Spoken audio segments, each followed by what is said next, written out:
தற்போது டெல்லியில் திமுக எம்பி கனிமொழி செய்தியாளர்களை சந்திக்கிறார். பார்க்கலாம்.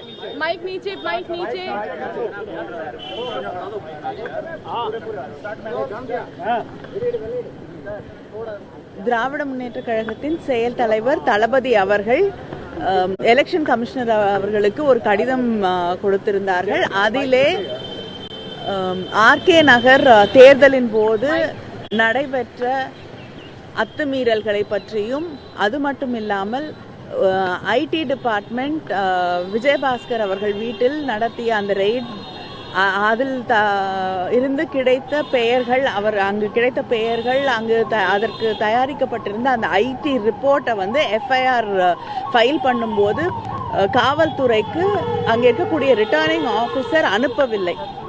அதை அனுப்ப வேண்டும் என்று இங்கே இருக்கக்கூடிய எலெக்ஷன் கமிஷன் வலியுறுத்த வேண்டும் என்று கடிதம் எழுதியிருக்கிறார்கள்.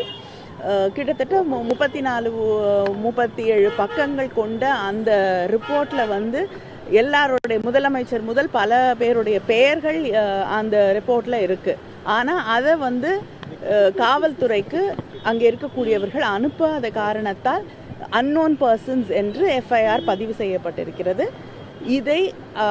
இதற்கு நடவடிக்கை எடுக்க வேண்டும் என்றும், காவல்துறைக்கு எலெக்ஷன் கமிஷன் ஒரு இன்வெஸ்டிகேஷன் ஒன்றை நடத்துவதற்கு வலியுறுத்த வேண்டும் என்றும் இந்த கடிதத்திலே கேட்டுக்கொண்டிருக்கிறார்.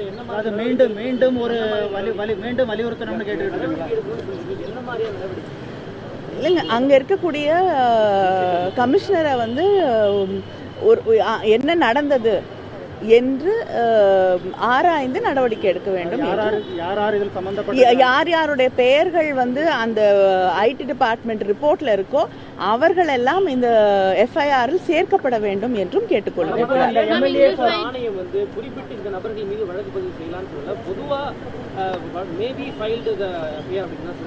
இல்லைங்க, அதுதான் வந்து அந்த ஐடி ரிப்போர்ட்ல பெயர்கள் தெளிவாக குறிப்பிடப்பட்டிருக்கு. இங்க இருக்கக்கூடியவர்களும் அதை அனுப்பி இருக்காங்க. ஆனா அங்க இருக்கக்கூடிய ரிட்டர்னிங் ஆபீசர் வந்து அதை வந்து காவல்துறைக்கு அனுப்பவில்லை. அதனால அன்னோன் பர்சன்ஸ் அப்படின்னு அந்த எஃப்ஐஆர் பதிவு செய்யப்பட்டிருக்கு. இல்ல, அது வந்து எலெக்ஷன் கமிஷன் கிட்ட அதை பத்தி சொல்லலாமே தவிர அவர்களுடைய பர்வியூக்குள்ள அது வராது. இல்லைங்க, அவர்களுக்கும் தெரியும், அதை பற்றியும் பேசினோம். ஆனால் அவர்களால் அதற்கு நேரடியாக நடவடிக்கை எடுக்கணும். அடுத்த கட்சியை பத்தி பாத்தீங்கன்னா உங்க கட்சியிலே வந்து ஸ்டாலின் வந்து உங்களை ஒதுக்குறதா சொல்லப்பட்டது. அது காரணங்கள் என்ன? எங்களுடைய கட்சியின் செயல் தலைவர் அவர்தான். திராவிட முன்னேற்ற இருங்க, நான் சொல்லி முடிச்சிருக்கேன். நீங்க கேள்வியை கேட்டுட்டே இருந்த பிரயோஜனம் இல்லைல்ல. நான் பதில் சொல்றதையும் காதுல வாங்கிக்கோங்க. எங்களுடைய கட்சியிலே அத்தனை பேரும், அத்தனை தொண்டர்களும் ஏற்றுக்கொண்டிருக்கக்கூடிய தலைவர் அவர். அதனால அதிமுக மாதிரி திமுக எந்த குழப்பமும் இல்லை. அதை நீங்கள் தெளிவாக புரிந்து கொள்ள வேண்டும்.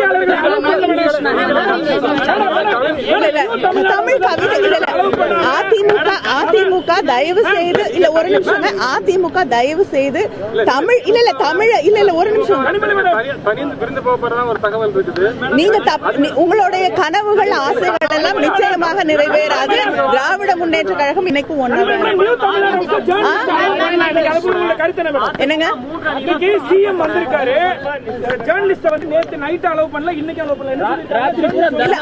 இல்லங்க, ஜெயா டிவியாவது உள்ள விட்டாங்களா இல்லையா? விட்டாங்களா? இல்ல இல்ல, நிச்சயமாக இது இல்ல, இது இல்லங்க, நிச்சயமாக இது வந்து வன்மையாக கண்டிக்க வேண்டிய ஒன்று.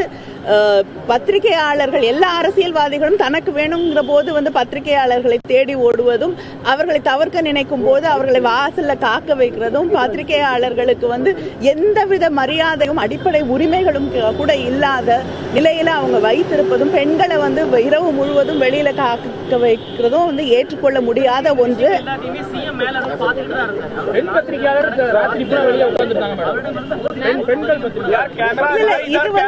இது நிச்சயமாக அவமானப்பட வேண்டிய ஒன்று. ஒரு காலத்துல நானும் பத்திரிகை துறையிலிருந்து வந்தவள் என்ற விதத்திலே உங்களோடு